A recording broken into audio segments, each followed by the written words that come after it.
Hey friends, buckle up! We're diving into the wild world of Reaganomics. Back in 1981, Ronald Reagan, the actor-turned-president, decided America needed an economic makeover. His solution? A cocktail of policies dubbed Reaganomics. Imagine a world where taxes are slashed, especially for the wealthy. Picture deregulation running rampant, freeing businesses from those pesky government rules. Now sprinkle in some tight control over the money supply to combat inflation. That, my friends, is Reaganomics in a nutshell. Was Reaganomics a stroke of genius, or a recipe for disaster? Make sure to leave back your comment after this video so that your voice is heard by the rest of the world. Also, don't forget to subscribe for more historic economic insights and wealth tips. Now let's dive deep into the controversial economics. Early 1980s saw a period of economic growth. Unemployment fell, inflation cooled off, and businesses began to thrive once again. The stock market surged, and there was a renewed sense of optimism in the air. America seemed back on track after a rough patch in the 70s. Suburban neighborhoods flourished and consumer confidence was on the rise. People were buying homes, cars, and other goods, fueling further economic activity.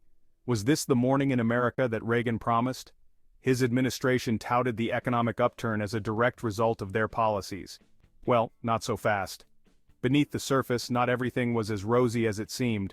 While the economy did improve, some argue it was more like a sugar rush than a balanced breakfast. The growth was rapid, but not necessarily sustainable in the long term. Remember those tax cuts for the wealthy? They were supposed to stimulate investment and create jobs. Turns out they didn't quite trickle down as promised. Instead of broad-based prosperity, the benefits were concentrated at the top. Income inequality started to grow, with the rich getting richer at a much faster rate than the rest of the population. The affluent enjoyed a lifestyle of luxury, with opulent homes, designer clothes, and extravagant parties becoming the norm for the elite. Meanwhile, the gap between the haves and have-nots widened. Many Americans struggled to make ends meet, facing stagnant wages and rising living costs. The economic boom, it seemed, was not for everyone. Fast forward to today, and we're still feeling the aftershocks of Reaganomics. The economic policies introduced during Reagan's presidency in the 1980s have had long-lasting effects that continue to shape our society. Remember that whole income inequality thing? It's not just a buzzword, it's a reality that millions of Americans face every day. The wealth gap has grown significantly, creating a divide that seems almost insurmountable. It's kind of a big deal now.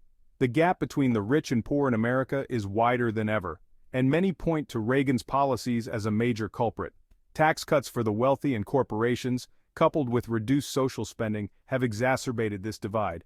But it's not just about the money. The social fabric of our nation has been affected as well. Communities are feeling the strain, and social unrest is becoming more common as people demand change.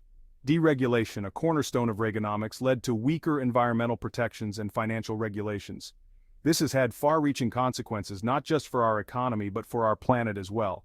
Some argue that this paved the way for environmental damage in the 2008 financial crisis. The lack of oversight allowed risky financial practices to flourish, ultimately leading to economic collapse and widespread hardship.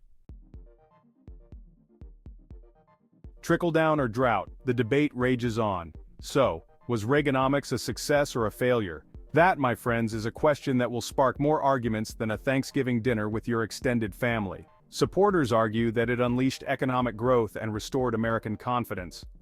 Critics counter that it primarily benefited the wealthy, fueled inequality, and sowed the seeds of future economic instability.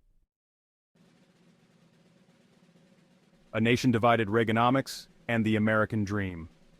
Reaganomics wasn't just about economic theory, it was about a vision of America. Ronald Reagan's policies aimed to reshape the economic landscape, promoting tax cuts, deregulation, and a reduction in government spending.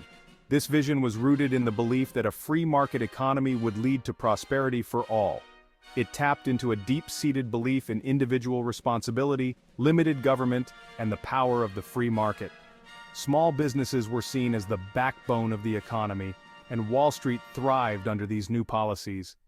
Families across America were hopeful for a brighter future, but it also raised uncomfortable questions about fairness, opportunity, and the role of government in ensuring a level playing field for all Americans. Critics argued that the benefits of Reaganomics were unevenly distributed, leading to increased economic disparity and social tension. These questions continue to resonate today, as we grapple with the consequences of Reagan's legacy. The debate over the balance between free market policies and government intervention remains a central issue in American politics, influencing economic policies and shaping the American dream for future generations. What do you think? Join the conversation. All right, folks, it's time to weigh in. Was Reaganomics a stroke of genius or a recipe for disaster? Did it usher in an era of prosperity or plant the seeds of inequality? Head down to the comments section and let your voice be heard.